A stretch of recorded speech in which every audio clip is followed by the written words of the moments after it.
বাংলার কোনো এক নিভৃত পল্লী, চারদিকে সবুজ শ্যামল প্রকৃতি থাকলেও সেখানে বাস করা যুবক আব্দুর রহমানের জীবনে ছিল কেবলই অভাবের ধূসর ছায়া। তার থাকার ঘরটি ছিল জরাজীর্ণ, বৃষ্টি এলে চাল দিয়ে পানি পড়ত, কিন্তু সেই জীর্ণ ঘরেই জ্বলত ঈমানের প্রদীপ। আব্দুর রহমান ছিল এমন এক যুবক যার পকেটে টাকা না থাকলেও অন্তরে ছিল আল্লাহর প্রতি অগাধ বিশ্বাস, তাওয়াক্কুল। সে দিন মজুরি করত, যেদিন কাজ পেত সেদিন তার চুলায় হাড়ি চড়ত, আর যেদিন কাজ পেত না সেদিন স্রেফ এক গ্লাস পানি খেয়ে সে আল্লাহর শুকরিয়া আদায় করত। গ্রামের প্রভাবশালী এবং বিত্তশালীরা তাকে দেখলেই উপহাস করত। বিশেষ করে গ্রামের মাতবর আর তার সাঙ্গপাঙ্গরা যখন দেখত আব্দুর রহমান শত কষ্টের মাঝেও মুখে হাসি নিয়ে চলে, তখন তারা ঈর্ষান্বিত হয়ে পড়ত। তারা বলতো, তোর আল্লাহ তোকে খেতে দেয় না আর তুই দিনরাত তাঁরই গুণগান করিস। আমাদের দেখ, আমরা নামাজও পড়ি না, অথচ কত সুখে আছি।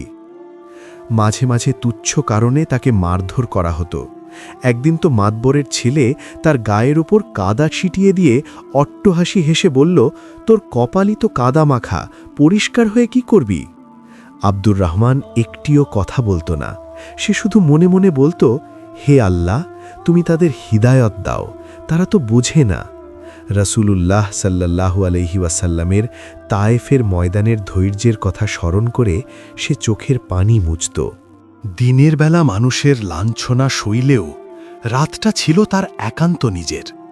যখন সারা গ্রাম গভীর ঘুমে মগ্ন, তখন আব্দুর রহমান তাহাজ্জুদের জায়নামাজে দাঁড়িয়ে যেত।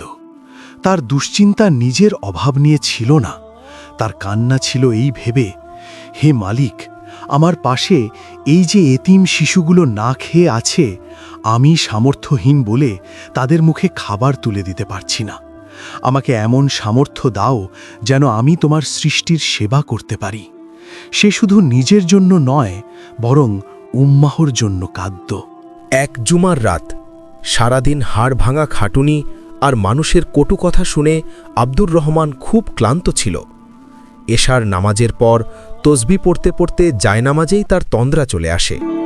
স্বপ্নে সে দেখল চারদিক নুরানি আলোয় আলোকিত এক বৃদ্ধ ব্যক্তি, যার চেহারায় অসীম প্রশান্তি। তিনি এসে তাকে হাত ধরে গ্রামের শেষ সীমানার এক পরিত্যক্ত ধূসর প্রান্তরে নিয়ে গেলেন।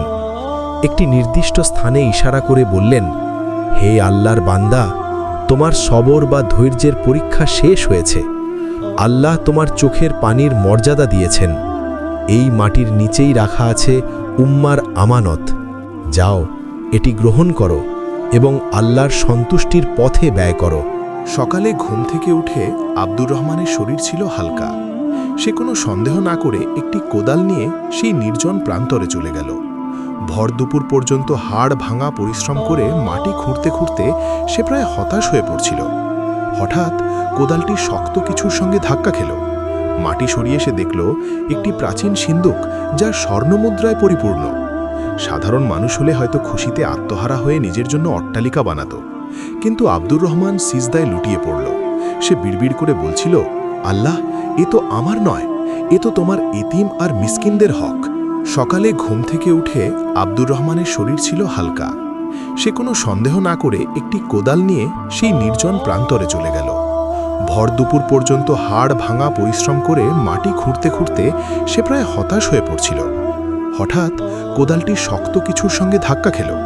মাটি সরিয়ে সে দেখল একটি প্রাচীন সিন্দুক, যা স্বর্ণমুদ্রায় পরিপূর্ণ।